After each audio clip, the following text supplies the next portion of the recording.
Marxism, Sociology, and Poulantzas' Theory of the State by Simon Clarke. Introduction. Political developments in the last 10 years have led to a very considerable renewal of interest in Marxist economic and political analysis and to a concerted attempt to reinvigorate Marxist theory as a revolutionary force. The focus of this movement is the attempt to develop a Marxist critique of Stalinist dogmatism and of post-Stalinist revisionism. Its material conditions are the end of the long wave of post-war capitalist expansion and the reappearance of capitalist crisis on the one hand, and the development of working-class resistance to the domination of capital independently of the orthodox communist parties on the other.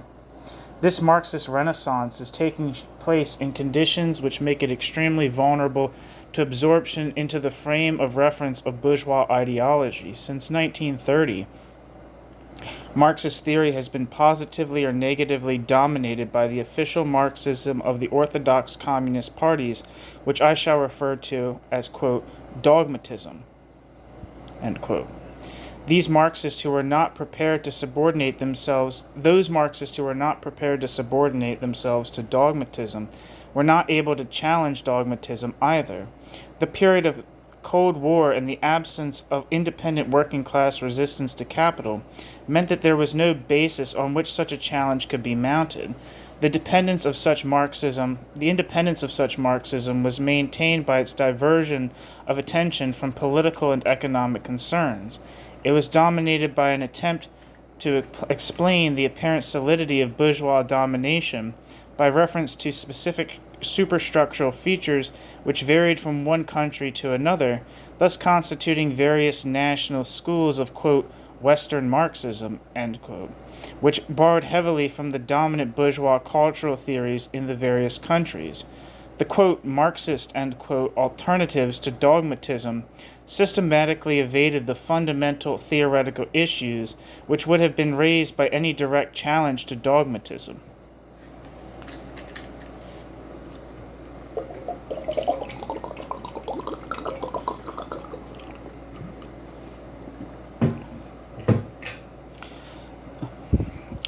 The development of capitalist crisis and the corresponding development of political alternatives to revisionism has created new conditions for Marxist theory.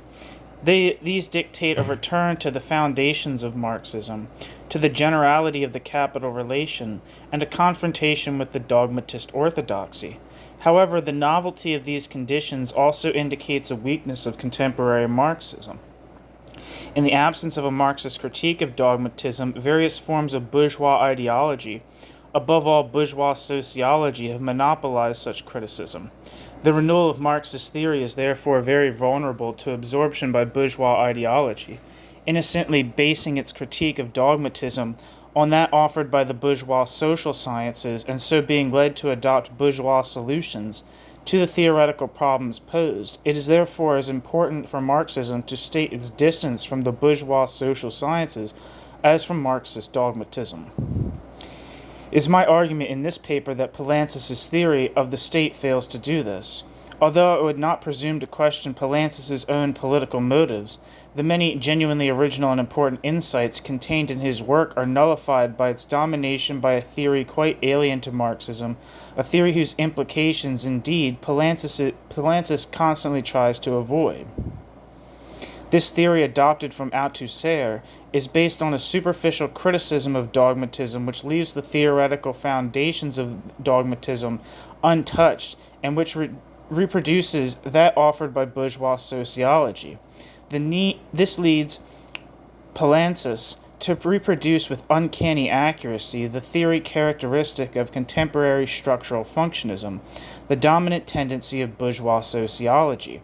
Poulantzas' many insights can only be integrated into Marxism in the wake of a thoroughgoing theoretical critique which relates his work both to Marxist dogmatism and to bourgeois social science. This paper is offered as a contribution to that critique. The, quote, neo-Gramscian, end quote, critique of the theory of state monopoly capitalism. Contemporary Marxist developments in the theory of the capitalist state center on the critique of the dogmatist theory of state monopoly capitalism. The dogmatist theory of state monopoly capitalism, in its crudest but most common form, argues that the state is the instrument of monopoly capital in the era of imperialism, and so the means by which the domination of capital over civil society is maintained. The role of the state is itself an expression of the contradiction between the forces and relations of production, representing the socialization of the relations of production in response to the socialization of the forces of production, but under the control of monopoly capital. The revolutionary task of the proletariat is to lead a coalition of democratic forces which will free the state from this control and use the state as the instrument of the transition to socialism. The most obvious faults of this theory can be characterized as its evolutionism and its economic reductionism. Its evolutionism implies that the contemporary capitalist state is in some sense transitional and so can be the neutral instrument of the transition to socialism. The theory is therefore unable to grasp the limits of state interventionism inherent in the character of the state as a capitalist state. The economist reduction of the theory implies that the state is the instrument of capital, ignoring the specificity of the capitalist state as a political institution and the complexity of the class struggle in its relation to the state. Any adequate theory of the capitalist state must embrace these critical points, which are of great political as well as theoretical importance. Poulantzas' work clearly attempts to do this, for it is centered precisely on questions of the autonomy of the state relative to the economy and to the dominant class, of the complexity of the class structure and of class relations, of the structural limits on the action of the state, and so on. His work can be seen as an attempt to build a theory of the state in opposition to the theory of state monopoly capitalism, which avoids the evolutionism and economism of the latter and so has an obvious appeal to contemporary Marxists. However, an anti-evolutionist and anti-economist theory of the capitalist state is not necessarily a Marxist theory. It is not Marxism but bourgeois sociology which has consistently condemned dogmatism for its economism and revolutionism. It is not Marxism but bourgeois sociology which has constantly condemned dogmatism for its economism and evolutionism, and bourgeois sociology has built a theory of society which avoids these errors.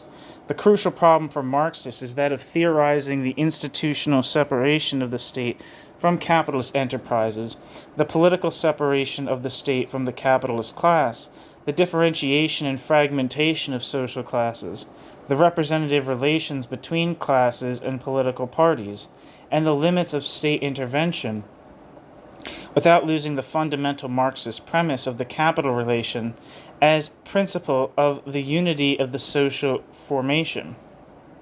The temptation which faces Marxism is that of adopting a bourgeois sociological theory of the state and of giving that theory a, quote, Marxist twist, end quote, by a quote Marxist, end quote, twist, by emphasizing the primacy of the relations of production. This was the tendency of an earlier generation of British Marxists who developed theories which can be described as, quote, neo-Gramscian, end quote, in the sense that they derived their authority from a particular interpretation of Gramsci's work. These theories interpose a level of, quote, civil society, end quote, between the relations of production and the state, which is distinct from both. In, quote, civil society, end quote, ideological and institutional relations are added on to relations of production to create a sphere of interacting social groups, the, quote, society, end quote, of bourgeois sociology. The theory is given a radical slant in that it tries to theorize the dominance of capital in this sphere of interaction. The dominance in question consisting fundamentally in the imposition of a normative order on society, in the management of a consensus, which is the basis of the relative autonomy of the state, but at the same time the basis of the state as the power of capital.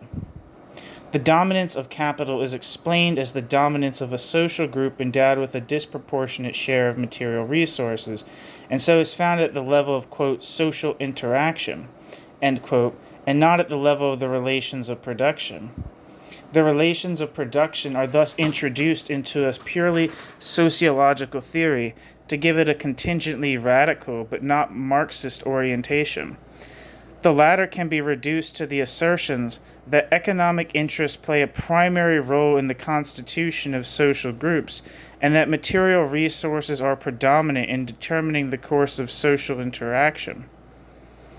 Inequality is therefore self-perpetuating, and the state, as institutionalization of the dominance of the well-endowed, plays a major part in perpetuating that inequality. This, quote, Marxist sociology, end quote, is characterized by the empirical assertion that economic interests and resources play a preponderant role in defining social interaction, but is not theoretically differentiated from bourgeois sociology.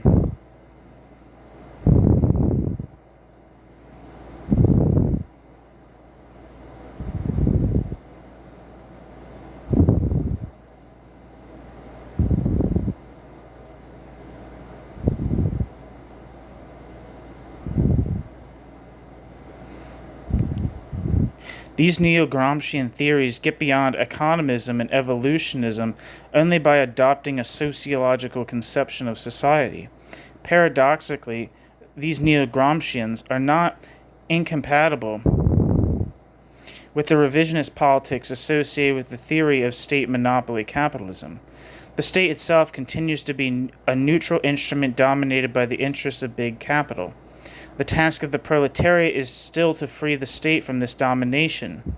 The difference is that the domination of capital is now indirect, mediated by capital's domination over civil society. It is no longer sufficient to break the direct grip of capital on the state apparatus, but it is also necessary to contest bourgeois domination of civil society by contesting the ideological consensus imposed by the bourgeoisie. Poulantzas has sharply attacked the neo-Gramscian analysis of the state put forward by Miliband. He criticizes Miliband for reproducing bourgeois ideological theorizations by confining his critique of bourgeois accounts to their empirical adequacy. He correctly insists that a Marxist critique must be properly theoretical. What he objects to in this conception of society is the focus on social actors, the view of, quote, individuals as the origin of social action, end quote, in a, quote, problematic of the subject, end quote. To this, Poulantzas counterposes the conception of, quote, social classes and the state as objective structures, and their relations as an objective system of regular To this, Poulantzas counterposes the conception of, quote, social classes and the state as objective structures, and their relations as an objective system of regular connections, end quote. Poulantzas does not, however, show that this distinction is constitutive of Marxist as opposed to bourgeois theories of society. On the contrary, as I shall indicate later, it is a distinction within bourgeois sociology. The crucial question for the Marxist critique is not so much that of the objective character of the structures, but rather that of their substantive content. I shall argue that Poulantzas offers the objective, quote, structures, end quote, of structural functionalist sociology, and not the Marxist relations of production. In order to establish this, a detour is called for. In the next two sections, I shall look at the substantive foundation of bourgeois conceptions of society and its critique by Marx. Marx's concept of production and the critique of political economy. The theoretical foundation of bourgeois ideology can be precisely located in a particular conception of production. The classical formulation of this conception of production is found in classical political economy, and it was its critique that Marx dedicated the most fertile 10 years of his life. For classical political economy, the realm of production is seen in technical terms as the realm in which labor sets to work means of production to make products. Relations of distribution determine the transformation of the product into revenues accruing to the various classes. These relations are therefore superimposed on production as the social framework within which material production takes place. But production itself is not seen as a fundamentally social process. In the capitalist mode of production, this superimposition is achieved simply by ascribing revenues to factors of production, labor, land, and means of production, and assigning classes to these factors as owners. This is Marx's, quote, Trinity formula, end quote, the form of appearance of bourgeois relations of production. It is a form of appearance which in turn eternizes the latter relations, because it makes them appear as relations already inscribed in the technical structure of the material production process, by ascribing revenues to factors of production. This can be clearly seen in the treatment of non-capitalist modes of production by classical political economy. Since revenues, quote, naturally, end quote, belong to the classes of capitalist society, non-capitalist relations of distribution must be based on political intervention by which revenues are diverted from their natural recipients. This political intervention secures a class monopolization of particular factors of production, which makes possible the extortion of excessive, quote, profits, end quote, by the owners of these means of production.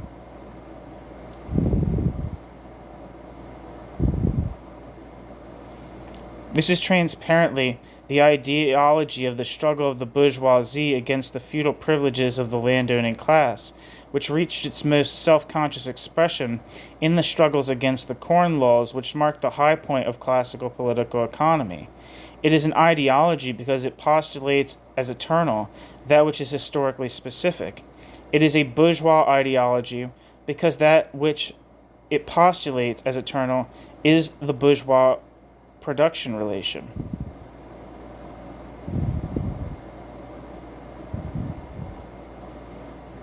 Marx devoted the 10 years between 1857 and 1867 to the elaboration of the critique of the ideological conception of production, which underpins the eternization of bourgeois relations of production in classical political economy. In this critique, he shows that the errors of political economy derive from its conception of production. Correspondingly, the basis of Marx's own theory and of his dialectical method is to be found in his conception of production. In the second section of the 1857 introduction to the critique of political economy, Marx outlined his project, insisting on the historical character of production and on the domination of the moment of production over those of distribution, consumption, and exchange.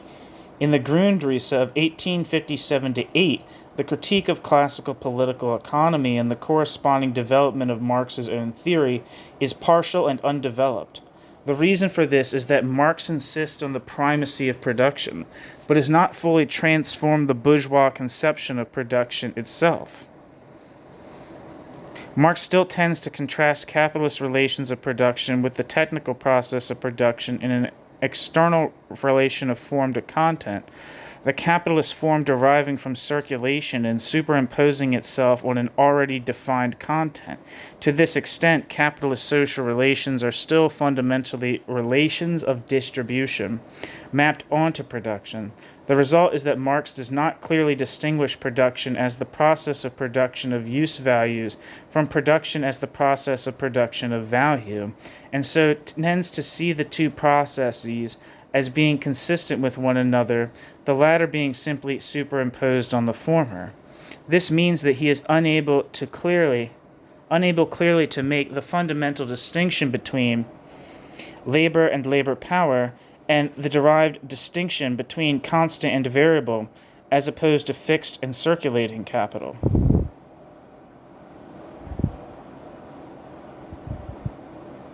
Footnote: the inability to distinguish clearly between labor and labor power is closely associated with the failure to integrate form and content in the account in Karl Marx, 1873, Oh, I guess that's just I don't know, that's a reference to the collected works, so it doesn't really even say the title.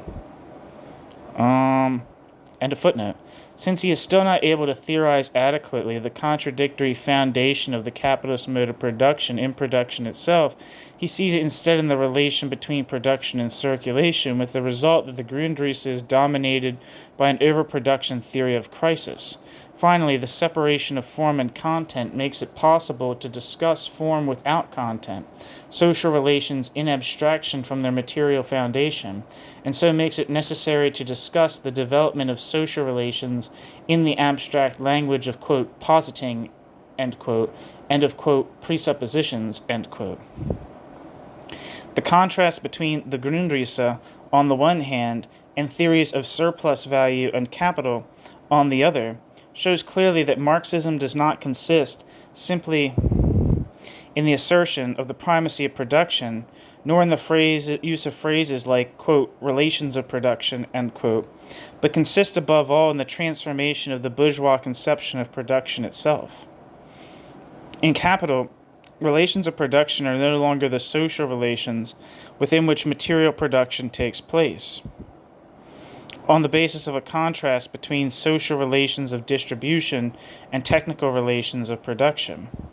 In Marxist developed thought, production is seen as a process which is itself both social and material, as the contradictory unity of the production of value and the production of use values.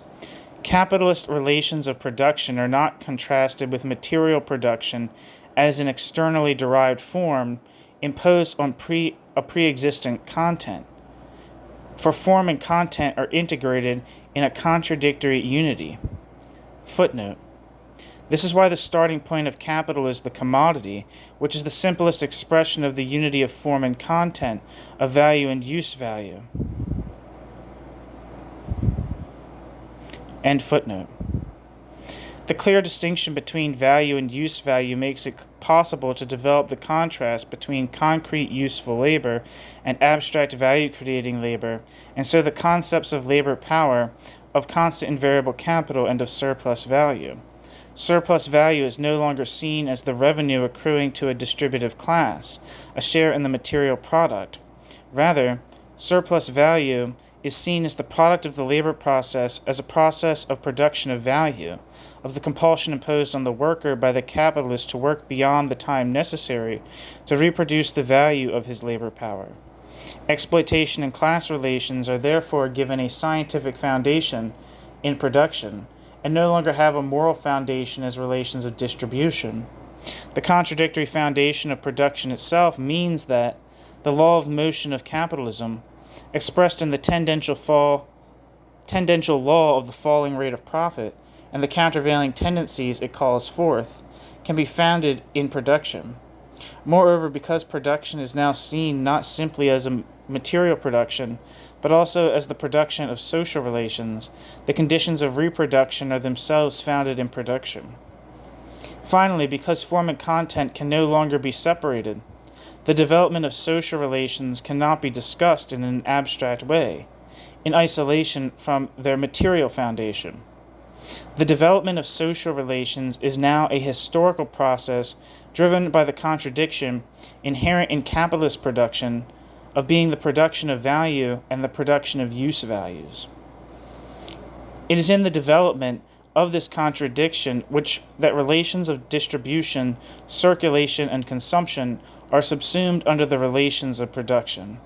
It is therefore only with the Marxist concept of production as valorization process that the primacy of production is itself put on a sound theoretical basis.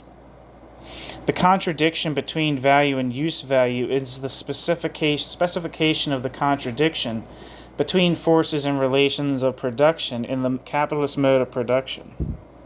Dogmatism tends to follow classical revisionism in identifying the latter contradiction with a contradiction between increasingly socialized production and the private appropriation, i.e. between production and circulation, whose developed form becomes a contradiction between the economic and political, and between civil society and the state.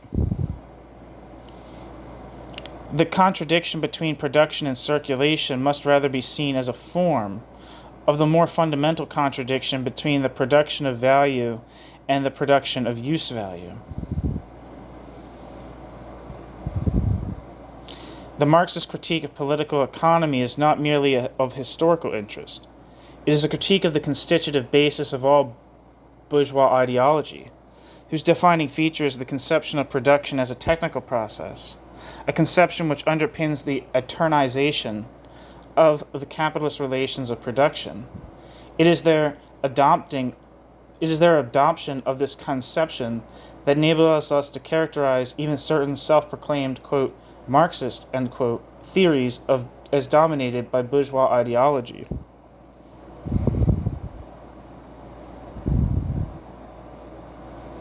This characterization does not necessarily imply any judgment about the intentions of those propounding such theories, nor even about the, quote, scientific or, quote, unscientific character of their procedures. It is because of their common foundation in the bourgeois conception of production that bourgeois sociology and dogmatist Marxism, are dominated by bourgeois ideology. It is correspondingly because of their common foundation that attempts to base a Marxist critique of dogmatist Marxism on bourgeois sociology are bound to fail, for they must fail to strike the foundations of dogmatism. This explains the paradox that Marxist attempts to use bourgeois sociology as the basis of the critique of dogmatism are easily assimilated by the latter. Hence, both neo-Gramscian and Althusserian Marxism have been used to bolster the revisionist politics of the orthodox communist parties. We are now in a position to look at these different currents as variants of the bourgeois ideological conception of society. The law of value and the critique of bourgeois ideology. Poulantzas presents his theory of the capitalist state as a development of the interpretation of Marx offered by Althusser and Balibar.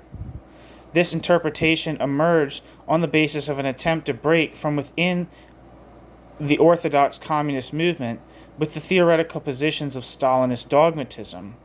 Dogmatism is based on the bourgeois conception of production, which I have outlined above. This, quote, technicist, end quote, view of production was adopted by Stalin through Plekhanov and Menshevism from the second classical revisionist theories of the Second International. On this basis, Stalin constructed his theory of modes of production, in which the technical structure of production is the, quote, material foundation, end quote, on which different modes of production arise. History is seen as a succession of modes of production, each mode being constituted as a specific form of appropriation of the surplus, and a corresponding form of exploitation of labor. The mode of production is seen as the combination of a technical structure of production and what are in fact social relations of distribution. Developments in the forces of production produce a dislocation between forces of production and relations of distribution, precipitating a change in relations of distribution, so that they correspond with the more developed forms of production. In the current phase of capitalist development, capitalist relations of distribution are preserved by the control over the institutions of political and ideological domination exercised by monopoly capital. The task of the proletariat is to break this domination so that new relations of distribution appropriate to the developed forces of production can appear.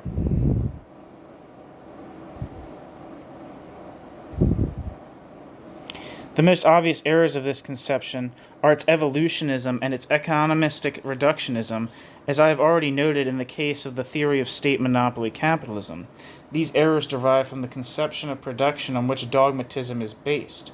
It is because the, quote, forces and relations of production, end quote, are seen as technical relations of production and social relations of distribution that the relation between them is seen as a relation alternatively of correspondence and dislocation, and not a relation of contradiction. Hence the Marxist theory of history, which is based on the contradiction inherent in production, in all class societies of being production of use values and production of relations of domination, is turned into a metaphysical philosophy of history, in which the dialectic is an eternal external law of history which governs the development of modes of production in a fixed succession by governing the progressive development of the forces of production which underlies it. Correspondingly, the separation of forces and relations of production, and consequent abolition of the dialectical relation between the two, dictates that the primacy of production takes the form of an economistic or technicist reductionism. The bourgeois conception of production is also the basis of the revisionist politics which dogmatism legitimates. The eternization of the bourgeois relations of production, on which it is based, dictates the political activity political activity can only strike at relations of distribution, which arise on the basis of a technically determined structure of production.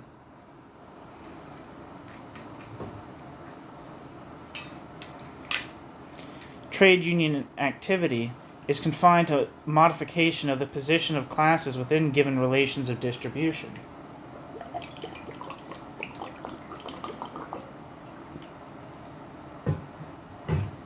Quote, political activity to the use of the state power to transform these relations of distribution. However revolutionary the rhetoric in which it is cloaked, a politics based on the distinction is bound to be reformist, for it eliminates resistance to the capital relation in production, where the relation is produced and reproduced, while directing political activity towards the forms of the bourgeois state, forms whose effectivity is subordinate to the domination of the capital relation. These political implications are not associated directly with the economism and evolutionism of dogmatism, which serve only to underpin the claimed inevitability of the revolution, but with the conception of production which underlies it. Any critique which fails to base itself on the critique of this conception of production is bound to remain a prisoner of the political implications of that conception of production. As I have already indicated in the case of neo-Gramscian theories of society.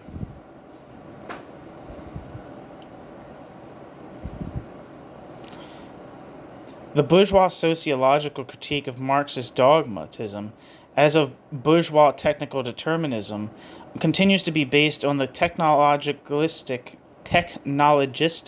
conception of production and is itself reproduced both by Althusserian and by neo-Gramscian theories of society. All take as their starting point the distinction between relations of production, seen as the technical relations combining factors in material production, and relations of distribution seen as social relations constituted by ownership of the means of production.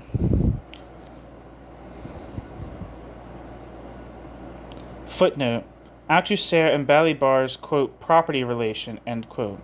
Althusserians on occasion insist that the relation of ownership is not simply a political or ideological relation, but has a material foundation. They have, however, been unable to show what this foundation is. More important, they insist that the relation cannot be reduced to a foundation, to such a foundation. End footnote. Since rights to revenue depend on, quote, ownership, end quote, of factors, the relations of distribution are mapped onto the relations of production. The relations of distribution cannot, however, be reduced to the relations of production, for they involve the relation of ownership, quote, ownership, which is a relation defined politically and or ideologically. Class relations cannot be defined purely economically.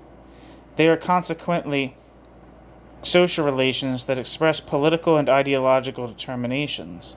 The starting point of the theory of society cannot, therefore, be the asocial, purely, quote, economic, end quote, or, quote, technical, end quote, relations of production, as they are for dogmatism and for technological determinism.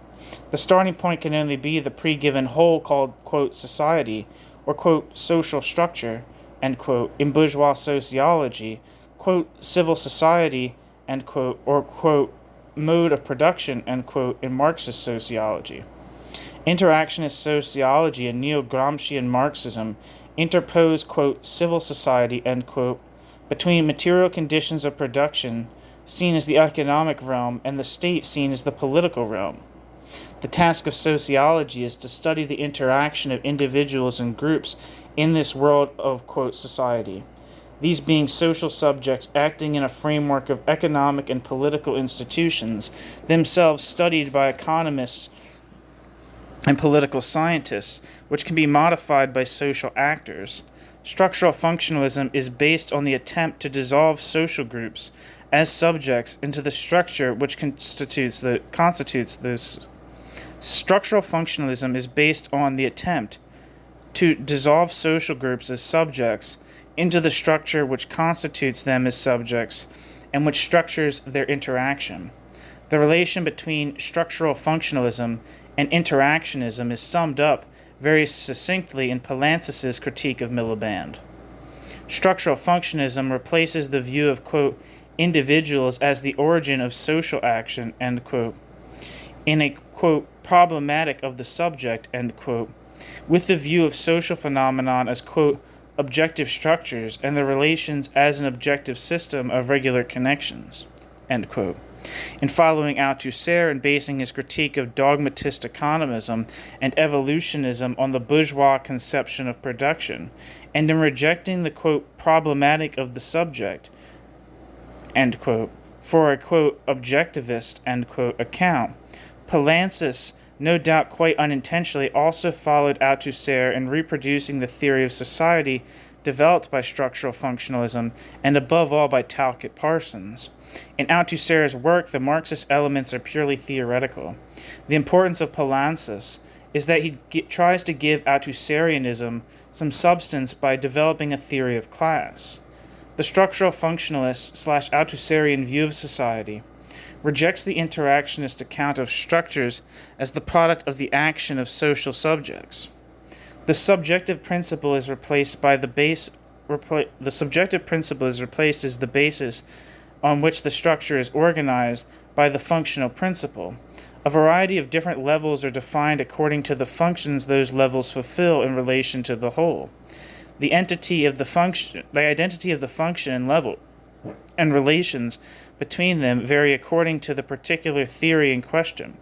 The basic principle is, however, invariant. The differentiation of functions determines that each level should have its own specificity and its own autonomy relative to other levels. The different functions are hierarchically ordered, the technical requirements of material production normally being primary because of the supposed primary requisite of physical reproduction. The hierarchy takes the form of limits imposed by one level on the variation of other levels. Hence, very varied normative systems or ideological and political systems may be compatible with the requirements of physical reproduction of a society or social formation at a given technical level. Within these limits of variation, the different levels are themselves structured under the domination of their relative functions, in the whole and not under the domination of other levels. They are therefore determined as levels of the complex whole and not as expressions of other levels. For Althusser, the various levels are defined as particular kinds of practices, the basic levels being economic, political, and ideological. The economic level is that of material production, guaranteeing the physical survival of the whole. The political level assigns individual agents to means of production as owners or non-owners, the latter being residually owners of labor power and so recipients of their respective revenues. The ideological level constitutes these individual, quote, supports, end quote, of the relations of distribution as social subjects able to fulfill their roles in history, their roles in society. The ideological level constitutes these individual, quote, supports, end quote, of the relations of distribution as social subjects able to fulfill their roles in society. The economic level is thus the technical realm of material production. The political and ideological levels are the social realm which establishes the social conditions of material reproduction. For this analysis, therefore, the autonomy of the political and ideological relative to the economic is the supposed autonomy of relations of distribution relative to the relations of production, which depend on the bourgeois conception of production. The consequence is the view of social relations as constituted not in production, but, quote, politically and ideologically, end quote, or, quote, normatively, end quote, which in turn underpins a reformist politics. The basic conception of society, shared by dogmatism, neo-Gramscian Marxism, and interactionist sociology, are reproduced. The, quote, planar, end quote, conception of society, characteristic of the latter, has been replaced by a, quote, structural, end quote, conception. But the structure remains, quote, pre-given, complex, overdetermined, whole, structured in dominance determined in the last instance by the economic, end quote, characteristic of structural functionist sociology.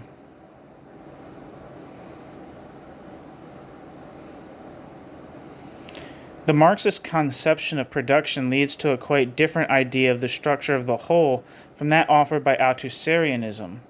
For Marx, relations of production are inherently social, quote, naturally arisen, historically developed, end quote, relations.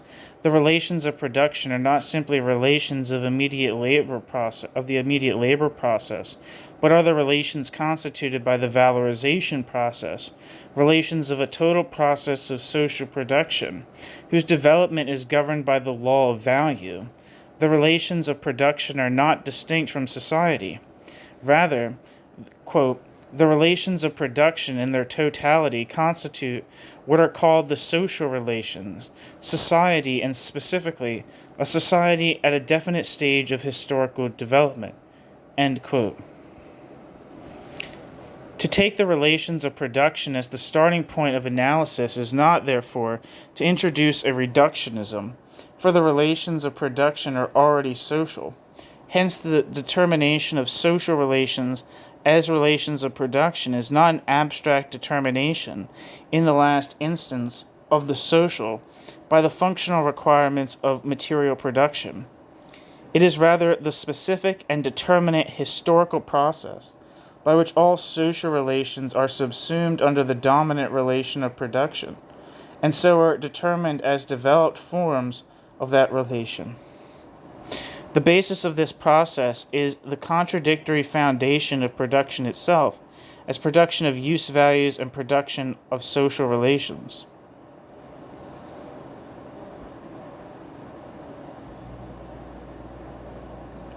In the capitalist mode of production, the social relations within which products are produced, distributed, and circulated, and consumed are subordinate to the production of value as moments of the process, Jesus Christ.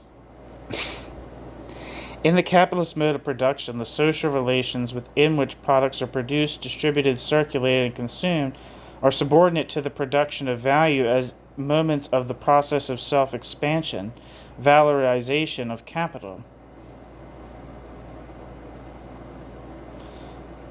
They are not counterposed to production as the social framework within which production of use values takes place. They are, rather, moments of the total process of social production, which is the process of valorization, a production both in society and of society.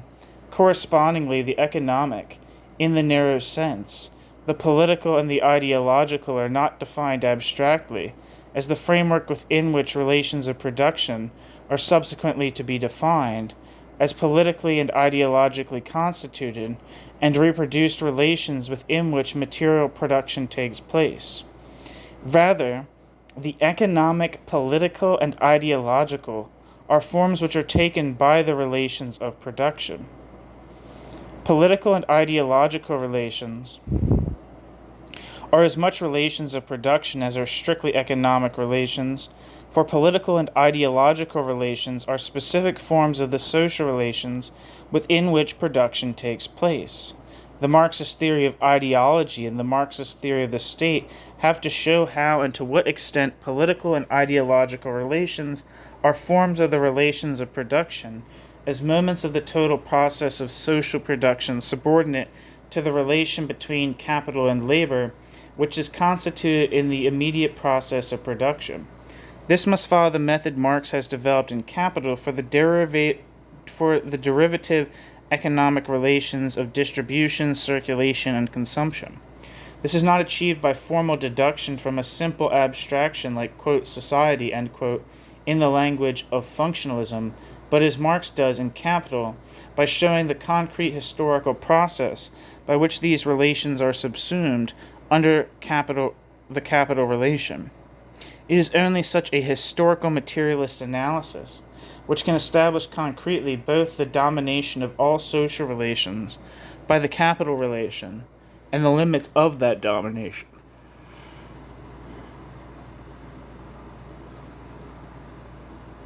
For intellectuals trained in the bourgeois social sciences, the specificity of Marxist theory is difficult to understand.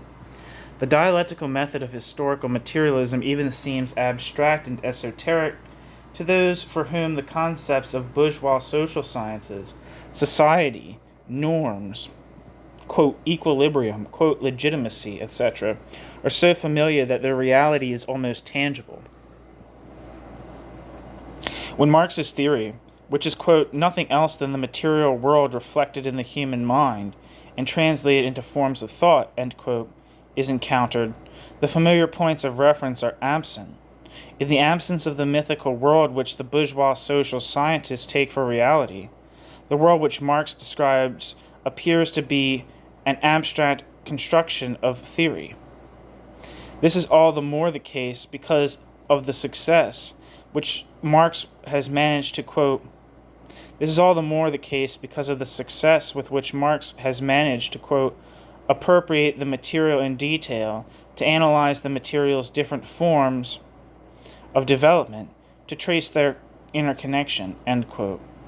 The result is that the very concrete materialist dialectic is taken for an abstract metaphysical device.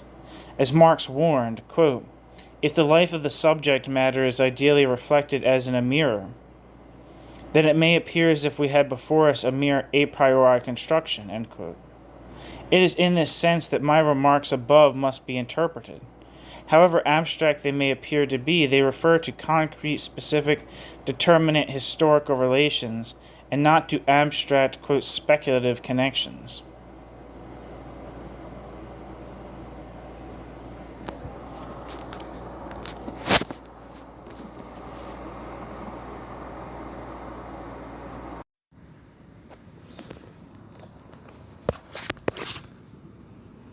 Poulantzas' theory of social structure. We are now ready to return to Poulantzas.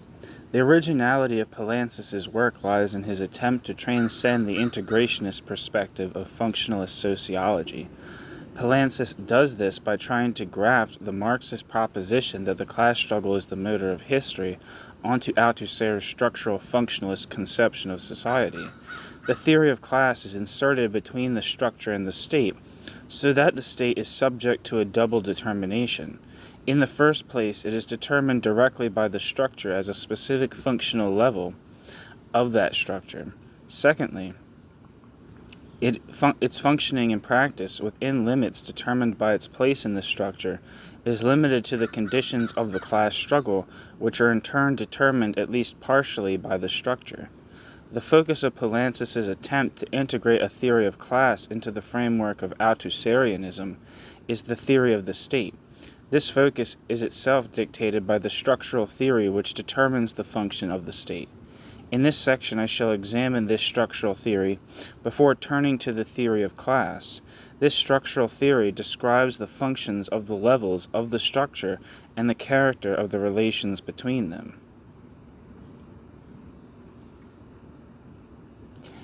The political is defined by Poulantzas as the, quote, juridico-political superstructure of the state, end quote. But it should not be identified with the state as an institution, but rather with the function which is attributed to the state by the structure.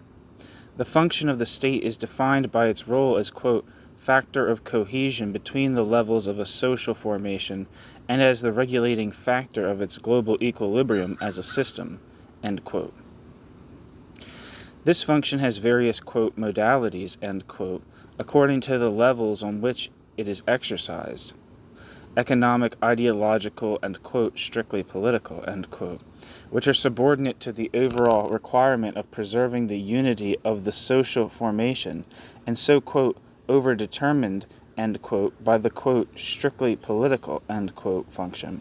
Within this overdetermination by the political function, however, other functions may be dominant, this dominance expressing in inverted form the dominance of levels within the social formation. The specificity of the state's functions determines that the state has a specific autonomy in relation to other levels of the mode of production. Its functions are specifically political functions, all subordinated to the need to maintain the unity of the whole. The specific autonomy of the political is characteristic of the capitalist mode of production. Poulantzas argues that it has nothing to do with the dominance or non-dominance of the political among the levels of the social formation, nor with the intervention of non-intervention of the state in other levels. Quote, this specific autonomy of the political and the economic relates ultimately to the separation of the direct producer from the direct producer's means of production, in the combination which governs and distributes the specific positions of the economic and political, and which sets the limits of intervention by one of the regional structures at another, end quote. Poulantzas does not actually specify how the particular combination of relations of, quote, property, end quote, and of, quote, real appropriation, end quote, in the capitalist mode of production determine the specific autonomy of the political. The implicit argument rests on the bourgeois conception of production and distribution. In Balibar's terminology, the relations of, quote, property, end quote, and of, quote, real appropriation, end quote, are, quote, homologous, end quote, in the capitalist mode of production. This in fact means that the social relations of distribution correspond to the, quote, natural, end quote, relations of production. The political level does not therefore intervene in distribution, which follows directly from the natural ascription of revenues to, quote, factors of production, end quote. The eternization of capitalist relations of production in this theory implies that economic dominance of the capitalist class is inscribed in the technical structure of production itself, and so this dominance does not exist at the level of the state.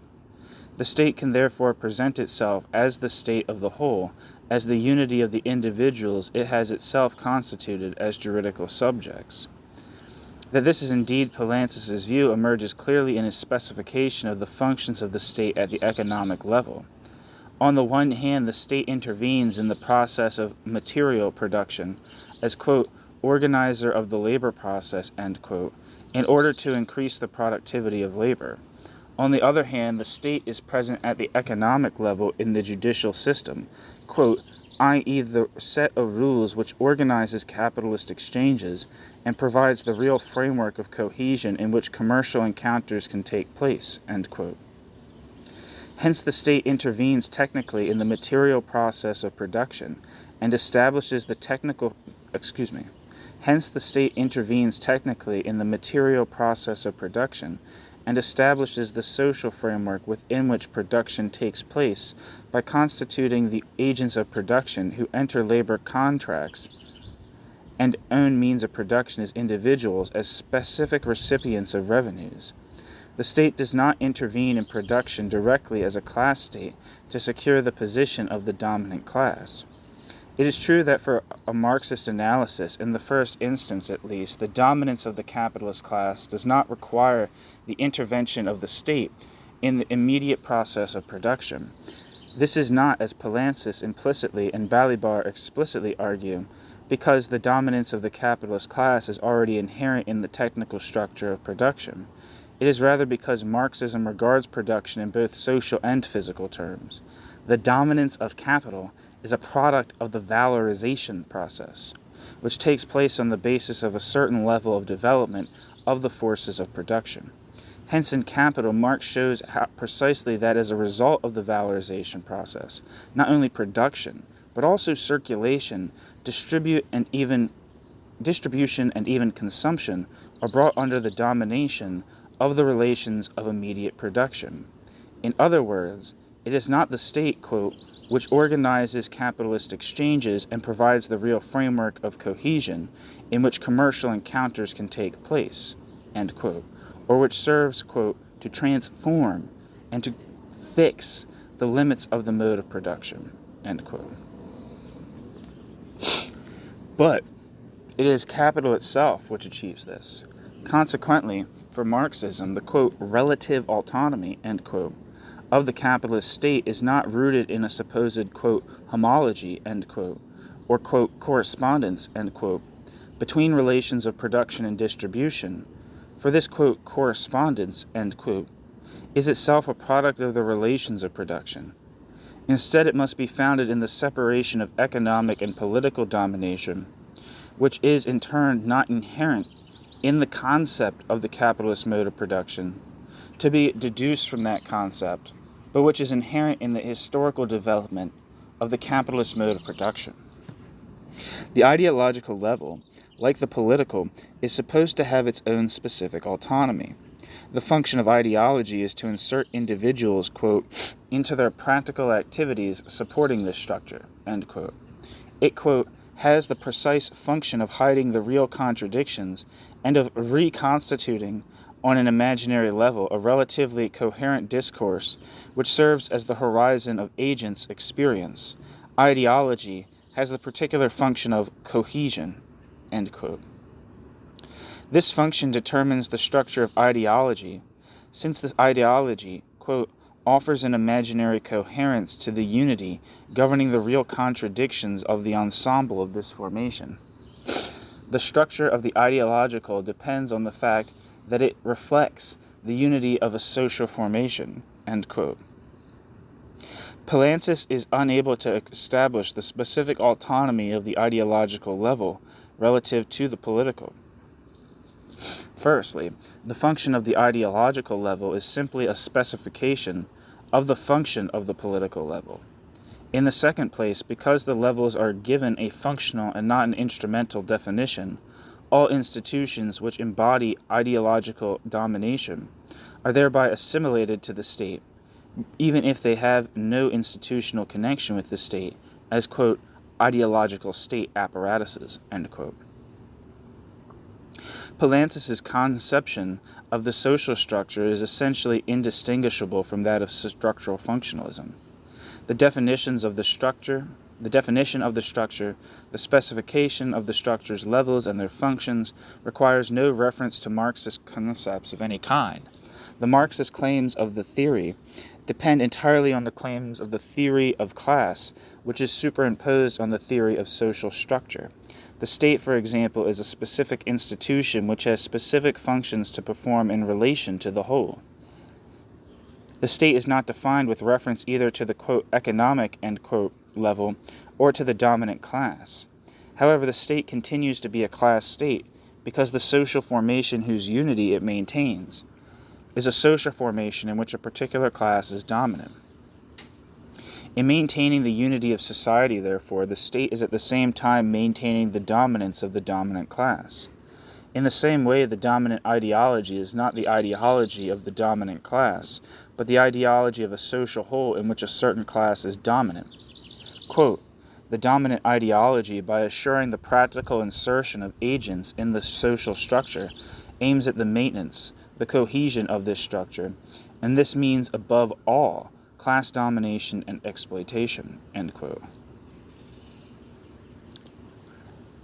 Structural functionalism is not theoretically at fault. It has simply failed to point out that the structure whose functioning structural functionalism theorizes is characterized by exploitation and domination.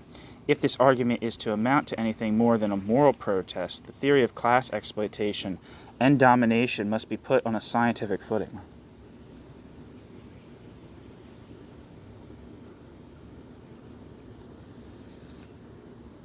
Poulantzas' theory of class.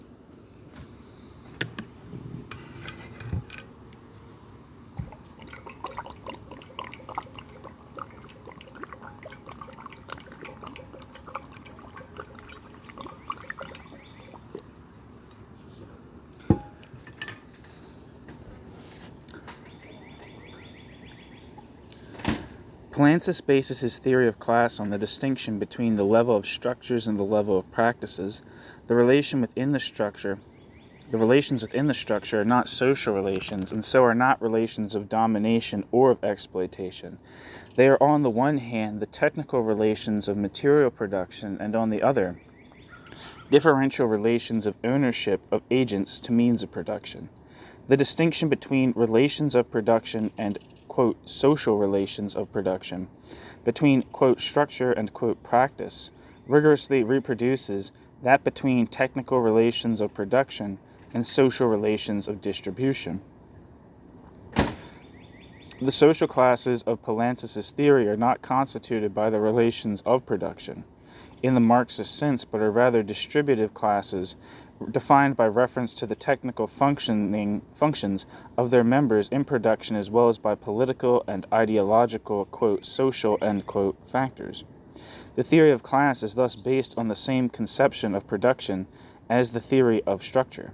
It is this subordination of the theory of class to the theory of structure that dictates that the classes be seen in distributional terms.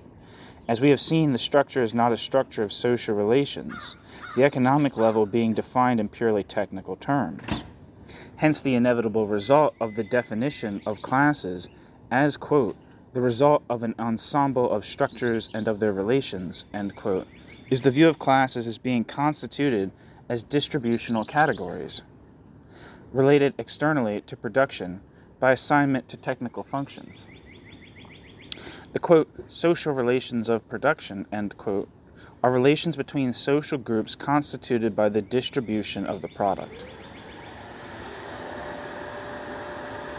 These concrete groups are not defined simply by the size of their incomes, but are more fundamentally by the source of that income. This, quote, source is itself seen in purely technical terms as the relation of the technical function in production.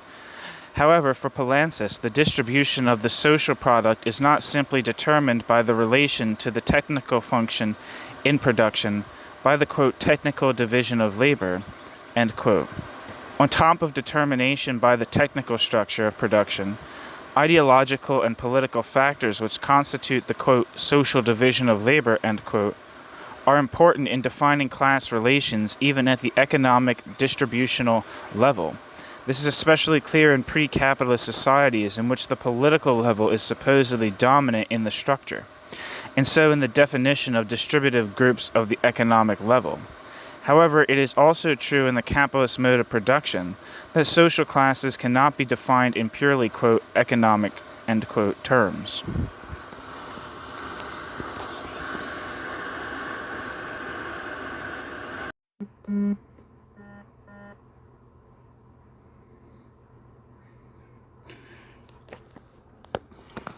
This is not a Marxist theory of class, but the theory of classical political economy, as modified and developed by contemporary bourgeois sociology. Distributive classes are precisely the, quote, interest groups, end quote,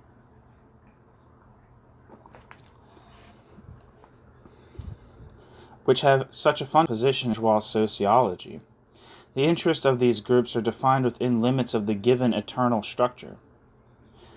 Because production is seen in purely material terms, production is regarded as fixed in size, so that the distributive, quote, shares, end quote, of the various groups are shares of a fixed product. The interests of these various groups necessarily conflict with one another, because the material advance of one can only be at the expense of another.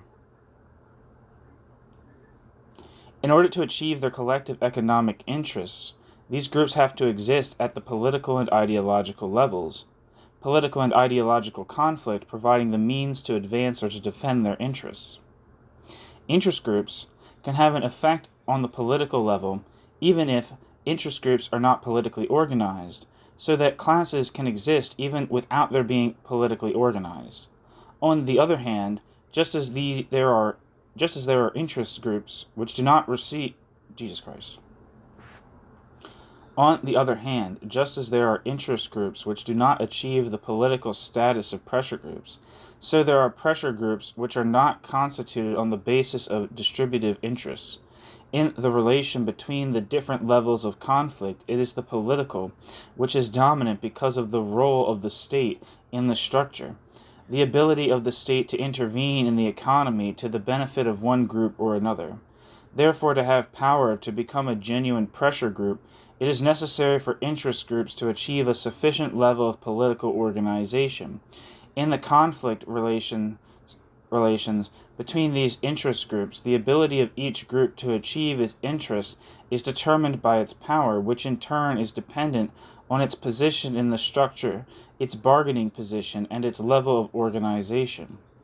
The pluralist theory of social conflict, as a conflict between distributively defined interest groups, organized in pressure groups and political parties which seek to achieve their ends by organizing with state power as their objective, operating on a given and technically determined economic foundation, is the theory which Poulantzas offers as a Marxist theory of class.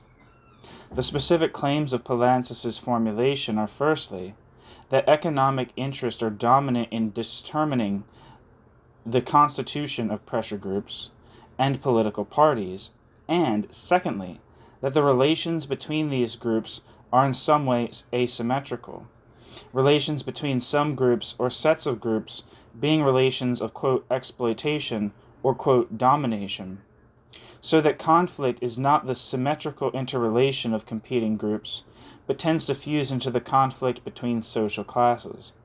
The first claim appears to be specific to the capitalist mode of production, in which the economic is dominant.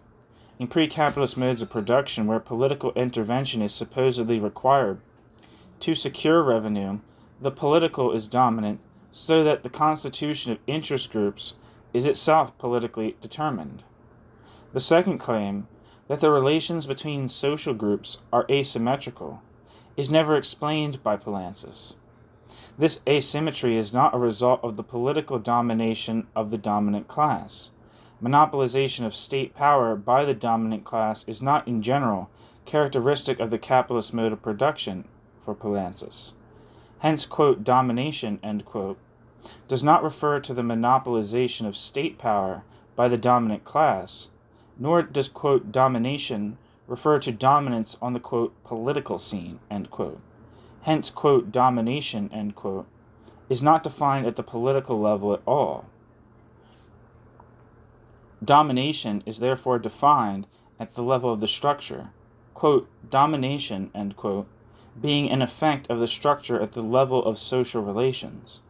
The structure, however, is not itself a structure of social relations, but is rather, as we have seen, a functional unity combining a technicist conception of the economic together with political and ideological levels, defined functionally in relation to the economic. The dominance of the dominant class can, therefore, only be explained by reference to technical features of the process of production itself, and specifically to an implicit technically necessary dominance of the means of production over the labor process. The reproduction of the structure, which is the limit of the state's function, in the whole, is therefore also and necessarily the reproduction of the dominance of the dominant class. Finally, if this dominance is a technological necessity, dictated by the requirements of production, the class relation can only be characterized as exploitative within limits set by these technological requirements, and on the basis of an external and moralistic criterion of justice. Hence, in Classes in Contemporary Capitalism, Poulantzas is concerned with identifying these limits between which exploitation can be said to exist, with separating the supposedly technically necessary domination of means of production or of mental labor from the superimposed ideologically or politically defined domination of capital over labor. The bourgeois theory of class, adopted by Poulantzas, is quite different from the Marxist theory. For the latter, classes are not distributive groups, and so are not, quote, interest groups, end quote. This is because Marx sees relations of production as themselves social as class relations. Under the capitalist mode of production, material production is strictly subordinate to the production of value, and in the production of value, the laborer is subject to the domination of capital. The revenues of laborer and capitalist do not represent distributive shares in a fixed product. The revenue of the laborer is limited by the value of labor power. The revenue of the capitalist by the extent to which he is able to impose a certain productivity on this labor. The latter is not only determined by technical factors, but also by the extent to which he is able to increase the intensity of labor and extend the working day. The revenues of capitalists and working classes are not therefore inversely related, because they are not shares of a fixed product. The product is rather the sum of the necessary and surplus labor time expended. Hence, at the level of distribution, not only do we have not a relation of dominance, we do not even have a necessary conflict of interests. In the early Wage, Labor, and Capital, Marx follows Ricardo in seeing wages and profits as inversely related. In the later Wages, Prices, and Profit, Marx argues very strongly against Citizen Weston that this is not at all the case, using empirical examples to establish his argument that a rise in profits can perfectly well follow on a rise in wages. It is this obvious fact that makes possible the, quote, productivity bargaining, end quote, that plays such a part in supporting the cooperative ideology which serves to justify capitalist relations of production. If distributive relations are not the basis of relations of domination and conflict, relations of production most definitely are. This does not mean that relations of production are, quote, overdetermined, end quote, by political and ideological relations, but that these relations of production are themselves relations of domination between social classes. The social classes are defined not according to their relations in the immediate labor process, but in the total process of social production. The definition of these classes and of fractions of these classes does not involve reference to the political and ideological, although the intervention of the latter affects the development of the relations between classes and introduces differentiations within classes. The relations of production dominate all social relations, not because they define the most important, quote, interests, end quote, in play in social interactions, not because all social relations are in some way functionally subordinated to the needs of material production. The relations of production are dominant because the laws of motion of the capitalist mode of production are rooted in production, in the contradiction between the production of value and the production of use values, driven by the need of capital to expand itself. The contradictory requirements of the valorization of capital drive capital beyond the immediate process of production, so that it tends to subsume other economic and all other social relations to itself, in such a way that even social relations in fields apparently distant from production come under the domination of the capital relation, and this all the more to the extent that capital encounters barriers to its self-expansion. In other words, to the extent that the self-expansion of capital is itself a contradictory and crisis-ridden process. The laws of motion of the capitalist mode of production are not simply laws of the structure. They are the tendential laws which govern the development of the relations of production. In other words, laws of the class struggle, and which tendentially subordinate all social relations to the fundamental class relations of the capitalist mode of production. This subordination is a historical and not a functional process.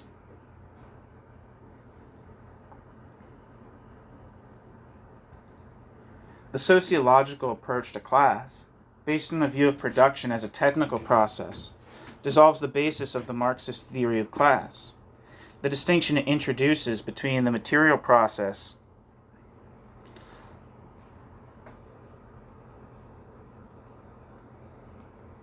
of production and the social framework within which it takes place, and the corresponding reconciliation of the two in a non-contradictory combination abolishes both the social character of production as production of social relations and the material foundation of social relations constituted by the materiality of the commodity.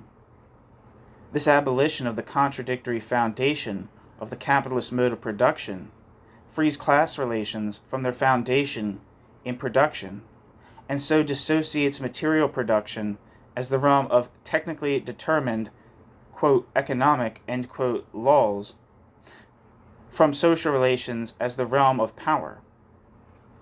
The laws of motion of capitalism are then assigned to the latter, and simply express the development of the, quote, class struggle, end quote, which takes place on the basis of a given external material foundation, but is itself determined by, quote, social, end quote, political and ideological facts, detached from the, quote, purely, quote, economic, end quote, foundation.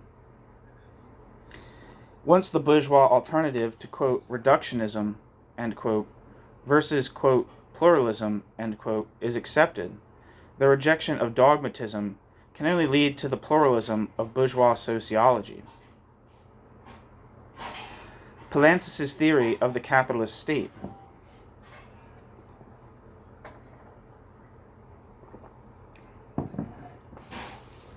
The theory of class which Poulantzas seeks to integrate into the structural functional theory of society is quite consistent with the latter. This becomes very clear when we consider the relation between class and structure in Poulantzas' theory, a relation in which class struggle appears to be condemned to reproduce the structure. The key is the relation of class to state. The analysis of the relation between class and state is really conducted on two levels. On one level, the function of the state is to guarantee the reproduction of the social formation.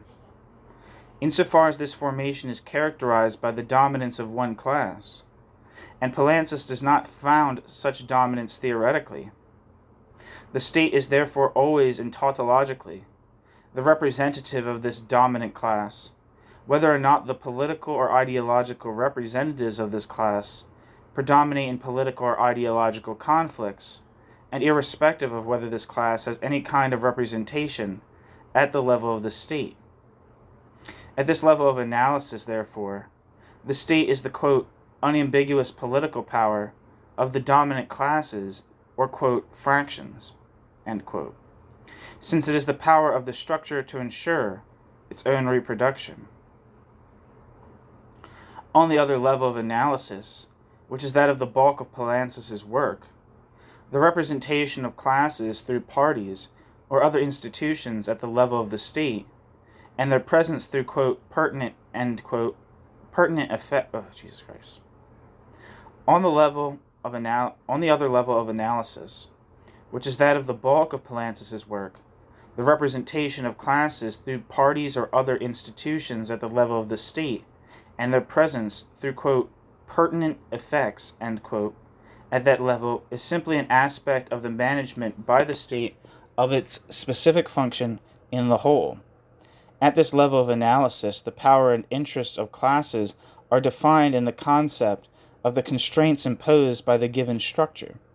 The concept of, quote, conjuncture, end quote, expresses the limits of the possibilities open to the various classes engaged in a particular conflict. In the last analysis, political practice in a particular conjuncture determines how the structure will develop within limits which the structure itself defines. In principle, the conjuncture may describe the transformation of the structure as a possibility defined by that structure. However, it is not clear how this could be the case, for the structure is not built on a contradictory foundation, and so does not have the possibility of its own transformation inscribed within it.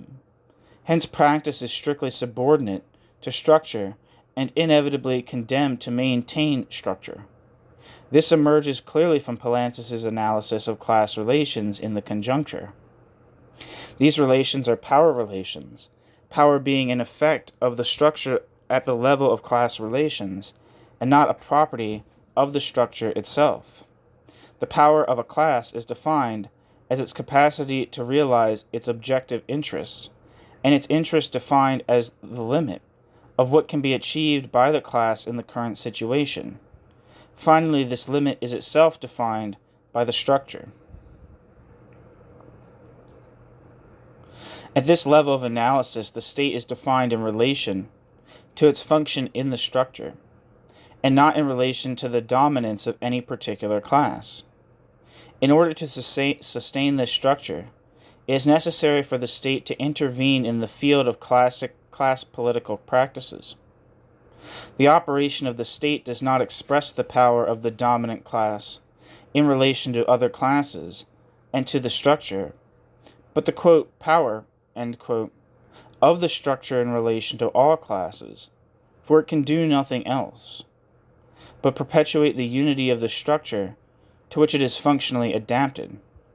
It is not therefore necessary for the dominant class to have control of the state apparatus itself.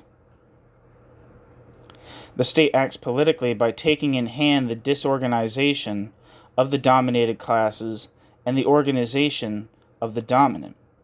On the one hand, quote, the juridical and ideological structures which set up their level agents of production. On the one hand, quote, the juridical and ideological structures which set up at their level agents of production distributed in social classes as juridico-ideological subjects, produce the effect of an economic class struggle of concealing from these particular agents the fact that their relations are class relations, end quote. Poulantzas calls this the, quote, effect of isolation, end quote, which is the basis of competition, because the state relates to economic relations, quote, in the form in which they appear, end quote. The state can appear as the unity which represents the general interests of a variety of private individual interests. The very mode of participation offered by the state is therefore a mode of class disorganization.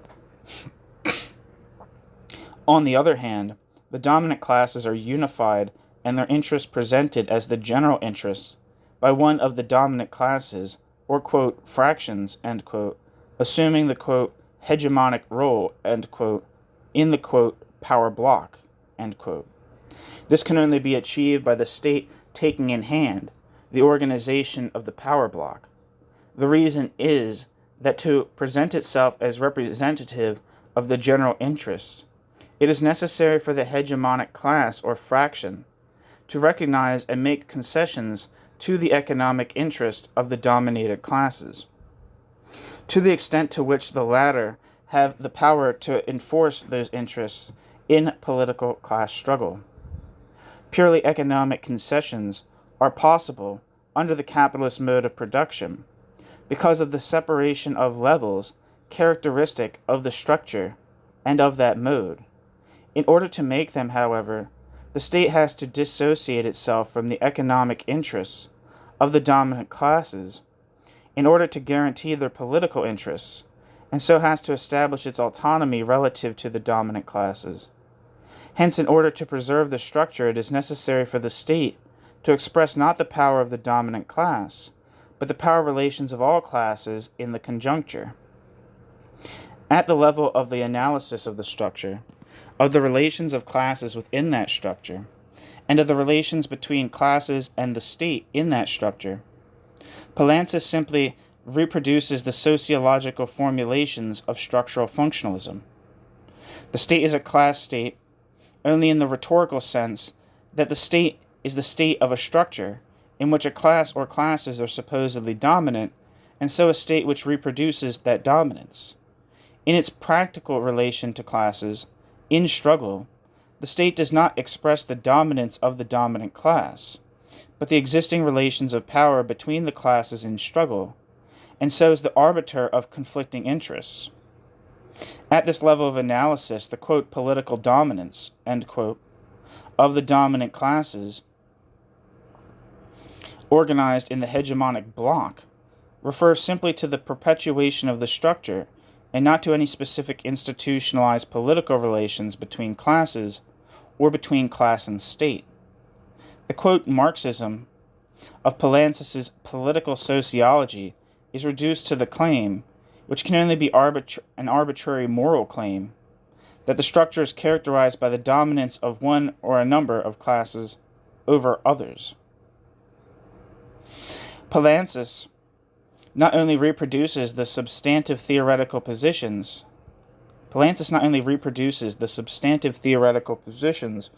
of bourgeois sociology.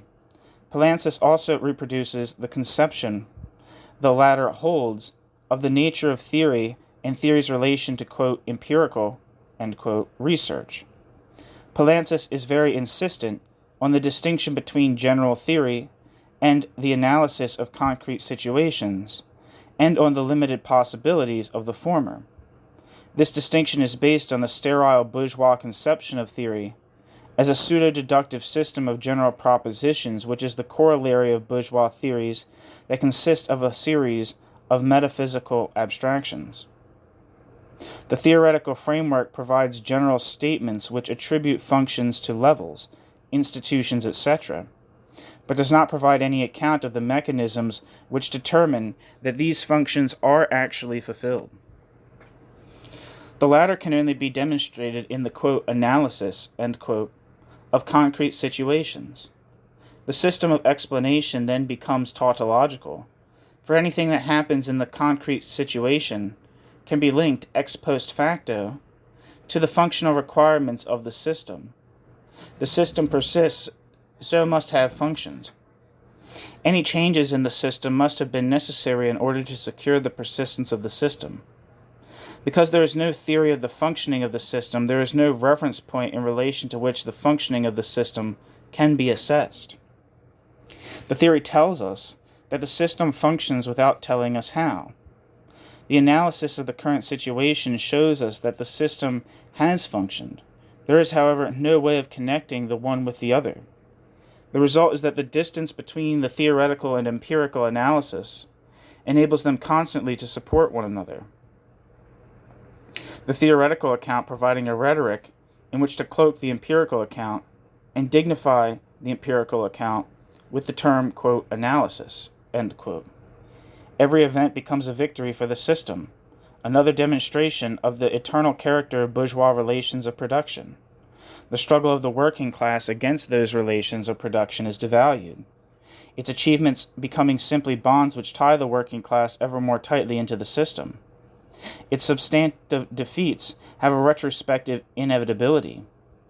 However, the historical fact that bourgeois relations of production have persisted must not be confused with the ideological belief that this persistence is necessary.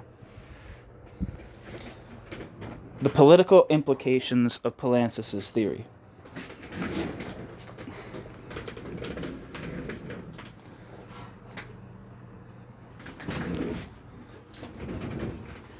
Poulantzas' work consists of an attempt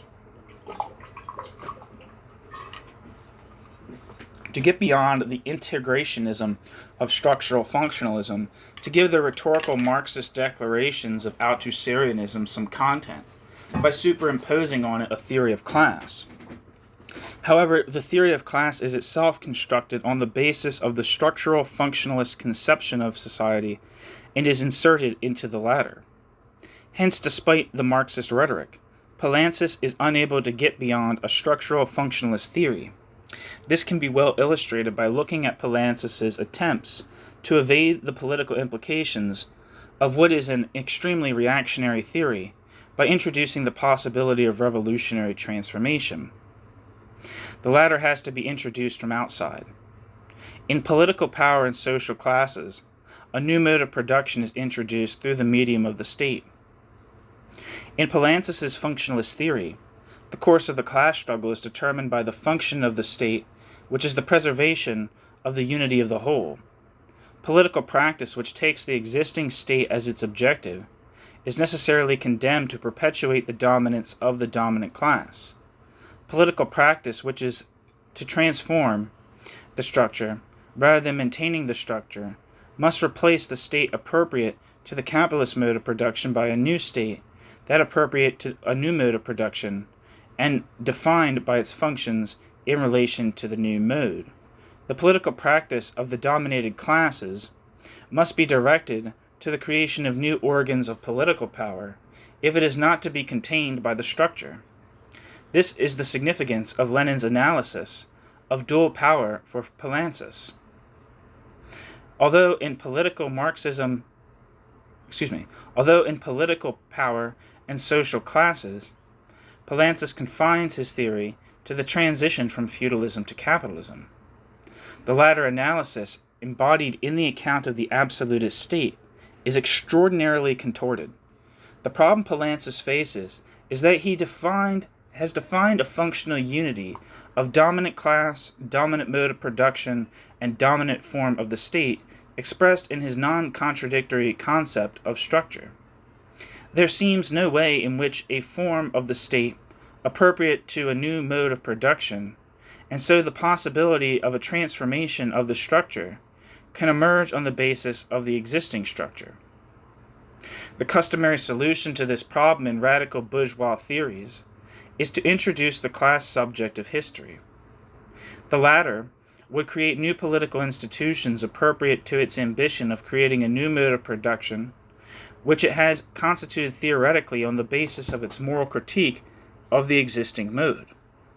The revolution is therefore made by the will of the class-conscious subject of history. Such a solution is clearly appropriate to a theory in which the exploitative character of the existing mode of production is defined on the basis of a moral evaluation, for it appears to give the latter an objective foundation in the, quote, true consciousness, end quote, of the class subject. In political power and social classes, this solution is not acceptable to Poulantzas, for it expresses that, quote, humanist historicism, end quote, which makes men the subjects of history. If history is to have a subject, that subject must be the structure itself. The new form of the state does not express the will of the class subject of history, but expresses the structure of the mode of production, whose dominance it anticipates. Hence the absolutist state represents the self-transformation of the feudal-type state into a capitalist-type state, in violation of the functional imperatives of the feudal mode of production, in anticipation of the task to be accomplished.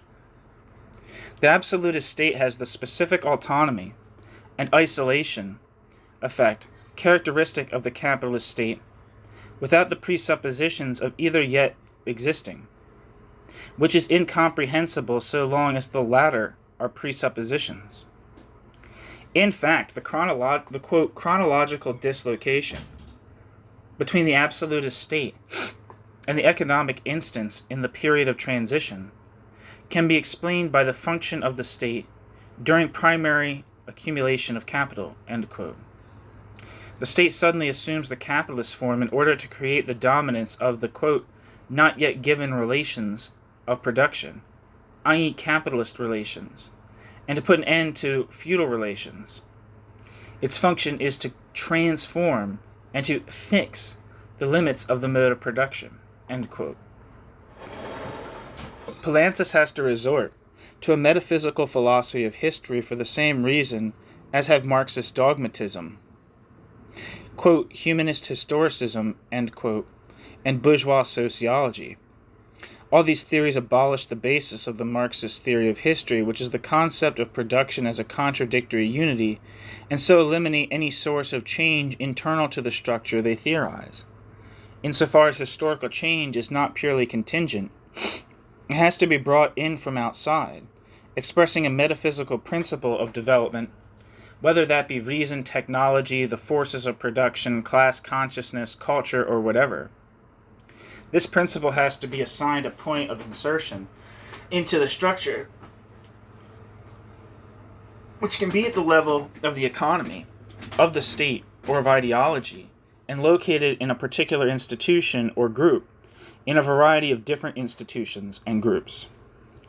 If one institution or group is selected, this becomes the privileged integrative center of the structure, which alone can, quote, transform and fix the limits, end quote, of the structure, which can itself know no limits. The problem with all such metaphysical philosophies of history is that they are unable to reconcile the effectiveness of the chosen principle of development with any limitations on that effectiveness. Because it is a transcendent principle, it cannot be limited by the given, which can only provide the raw material for its self-realization. Hence the foundation is provided for a permanent and irresoluble debate between, quote, objectivist, end quote, subjectivist, end quote, philosophies of history, the former locating the principle of development outside man, making human history into an extension of natural history, and the latter, natural history, locating it in human consciousness. So I gotta reread this whole fucking sentence. Hence the foundation is provided for a permanent and irresoluble debate between, quote, objectivist and, quote, subjectivist philosophies of history, the former locating the principles of development outside man, making human history into an extension of natural history, and the latter locating it in human consciousness, making nature the means of man's self-realization. Poulantzas implicitly relates to precisely this antinomy in his critique of, quote, Marxist historicism, end quote, to which he assimilates sociological functionalism. Having rejected dogmatism for its economistic evolutionism, according to which history is made anonymously by unfettered development of the forces of production operating with the force of natural law through the economy, Poulantzas turns on, quote, historicism, end quote, which he accuses of a complementary reductionism. Instead of reducing the political to the economic, it is reduced to the ideological. Society being reduced to a value system or to the consciousness of a class subject. This leads to the, quote, over-politicization, end quote, of ideologies and the abolition of the relative autonomy of the ideological and political. Such a reductionism makes it impossible to understand the limits imposed on social action by the structure itself. The political being seen as, quote, the simple principle of social totality and the principle of its development, end quote, through which ideology realizes itself instead of being seen as a, quote, specific level in which the contradictions of a formation are reflected and condensed, end quote. Poulantzas tries to get beyond these complementary reductionisms by refusing to privilege a particular level, instead making the structure itself into the developmental principle. That this represents simply the replacement of, quote, normative, end quote, functionalism by, quote, structural, end quote, functionalism becomes clear as soon as Poulantzas discusses transition.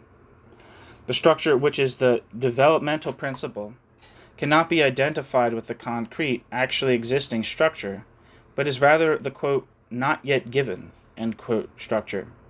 A principle as metaphysical as the, quote, forces of production, end quote, or, quote, class consciousness, end quote. The point at which this developmental principle is inserted into the concrete structure is the state, which becomes the privileged center of integration of the structure, subject to no limits. The result is that Poulantzas reproduces the, quote, historicist, end quote, over-politicization, but this time to the advantage of the state, rather than of class consciousness, instead of seeing structures as the product of practice, as, quote, historicism, end quote, does. Poulantzas cannot see practices as anything but expressions of the structure. The political implications of this theory are disastrous from the point of view of the critique of revisionism, for the revolution is to be made by the state, the appearance of a new form of state presaging the appearance of a new mode of production, and not by the activity of the exploited classes, so that the justification of revisionism is simply reproduced on a new basis. At the same time, the inflated importance given to the state devalues all attempts at mobilization within a social formation which continues to be dominated by the capitalist type of state in the face of the omnipotence of that state.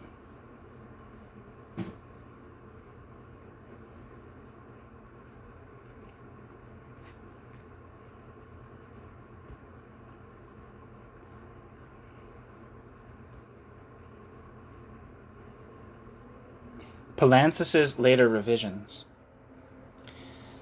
This is quite explicitly the conclusion which Althusser has drawn from his work, and is quite in accordance with his political position. Poulantzas is clearly uneasy about the political implications of his theory, and has subsequently attempted to revise the theory in order to eliminate them, without realizing that they are inherent in the theory itself.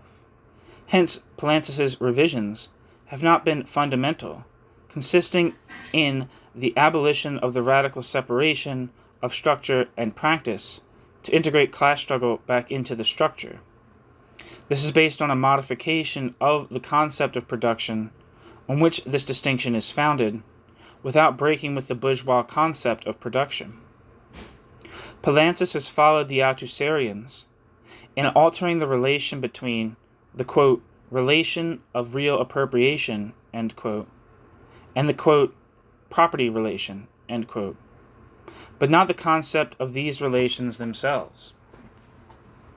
It is now recognized that the labor process, quote, exists only in its unity with certain relations of production, end quote, so that the relation of real appropriation is no longer an unmediated relation between man and nature, but becomes a social relation with political and ideological dimensions. This does not represent a transformation of the concept of production itself. Rather, it represents the observation that production only takes place within society, so that social relations constituted outside production, on the basis of relations of distribution, invade production itself. Hence, the intervention of the social in production is conceptualized as the overdetermination of the relations of real appropriation by the political and ideological. Hence, the intervention of the social in production is conceptualized as the overdetermination of the relations of real appropriation by the political and ideological levels. Production is not itself seen as the primary and inherently social relation. This basic theoretical framework is therefore unaffected by the change. The most significant effect is that the state now assumes functions in the reproduction of the relation of real appropriation, and especially in the reproduction of the labor force, in which the, quote, ideological state apparatuses, end quote, have an important part to play. The result of the change is largely rhetorical. The level of practice is reintegrated with that of structure, so that the levels of the latter, the structure, are all called levels of the, quote, class struggle, end quote, and the functioning of the structure is now the product of the class struggle. However, insofar as Poulantzas is not simply abandoning his structuralist theory in favor of a purely voluntarist theory of class struggle, the class struggle is still subordinate to the, quote, hidden hand, end quote, of the functional requirements of the structure which governs its course. The modifications to the theory in no way help to resolve its difficulties. The juxtaposition of a structural theory and a class theory of the state in Poulantzas' work is no doubt the basis of its appeal to Marxists. The concept of, quote, conjuncture, end quote, which marks the junction between the two, is also the most ambiguous concept in Poulantzas' work. The concept expresses the impact of the structure on the field of the class struggle, and so the apparent possibility of reconciling the revolutionary potential of the latter with the limits of the former. Since Poulantzas never offers a serious analysis of a conjuncture, nor an account of the way in which one might conduct such an analysis, but rather concentrates on the relation between classes and the state in a conjuncture which he takes as given, his theory is open to many interpretations. In Fascism and Dictatorship, for example, a descriptive account of the conflicts which underlay the development of fascism is complemented by a very ambiguous rhetoric. On the one hand, it is not clear whether fascism was the creation of a dominant class or of the state as functional level of the mode of production. On the other hand, it is not clear whether the success of fascism was the product of the theoretical weakness of the proletariat or of the necessary functioning of the mode of production. This ambiguity enables Poulantzas' work to be interpreted as a class-based instrumentalist theory of the state, in which the conjuncture is simply the institutional context in which class struggle takes place, or as the structural functionalist theory in which the conjuncture describes the limits within which the class struggle is confined. Despite the fact that the two theories are quite inconsistent with one another, the result is that Poulantzas' work can provide the authority for almost anything anyone wants to say about class, politics, and the state. Hence, we find ourselves in a situation in which all, quote, Marxist, end quote, discussion of the state is wrapped in a terminology derived from Poulantzas, which is devoid of any clear theoretical content. Insofar as the terminology always has an elusive content, the latter derives from bourgeois sociology. The Marxist theory of the state thus becomes parasitic on debates in bourgeois sociology. Conclusion: Poulantzas and the crisis of sociology. In conclusion, I would like briefly to situate Poulantzas' work in relation to bourgeois sociology. This is important because many radical young intellectuals come to Marxism through sociology. Since Poulantzas has been integrated into courses in bourgeois sociology as the token Marxist, it is through Poulantzas' work, with that of Althusser, that many come to Marxism. In this paper, I have argued that Poulantzas reproduces the theory of structural functionalist sociology. From this point of view, his work must be seen in relation to the, quote, radicalization, end quote, of sociology, as offering a new rhetoric for a theory that has been politically discredited, but never subjected to a serious Marxist critique. The, quote, radicalization, end quote, of sociology has subjected structural functionalism to a double criticism. On the one hand, structural functionalism's integrationist perspective made it unable to allow for the possibility of social change. On the other hand, its, quote, structural determinism, end quote, left no room for the authority of the individual or social subject. The two criticisms were associated in the sense that the introduction of a subject also introduces the possibility of structural change. Hence, the various radical currents which developed within sociology were all based on variants of the bourgeois philosophy of the subject, whether expressed in a return to, quote, normative, end quote, functionalism, to the work of Weber, to, quote, Hegelian, end quote, Marxism, and in its extreme to phenomenology. These critical sociologies deal with the political conservatism of structural functionalism, while introducing theoretical problems of their own. Firstly, they are in turn unable coherently to theorize the structural limits of social action. Secondly, they eliminate any possibility of establishing sociology as a positive science. The first criticism to which structural functionalism was subjected was dealt with fairly easily by adding a functionalist theory of conflict, according to which conflict and the associated social change are subordinate to the functioning of the structure. The second criticism was rejected on the basis of the rejection of the metaphysical character of the bourgeois philosophy of the subject, and of the argument that the category of the subject, as well as the consciousness of that subject, is socially constituted. These responses were not enough to save structural functionalism, for its fundamental weakness was rhetorical and not theoretical. It continued to be burdened with a rhetoric which was transparently extremely conservative. Althusserianism, and specifically the work of Poulantzas, rigorously reproduces the theory of structural functionalism in the framework of a rhetoric which is apparently much more radical. It thus provides the means by which structural functionalism can enjoy a renaissance, and most particularly, by which it can attack its critics. By defending the subordination of social change and of the category of the subject to the functioning of the structure in the name of Marxism and of science, the philosophy of the subject can be routed by an attack which comes apparently from the left and from reason, despite the fact that the effect of its theory is actually to postpone the revolution into an indefinite future and to explain the necessary failure of any political initiatives in the present.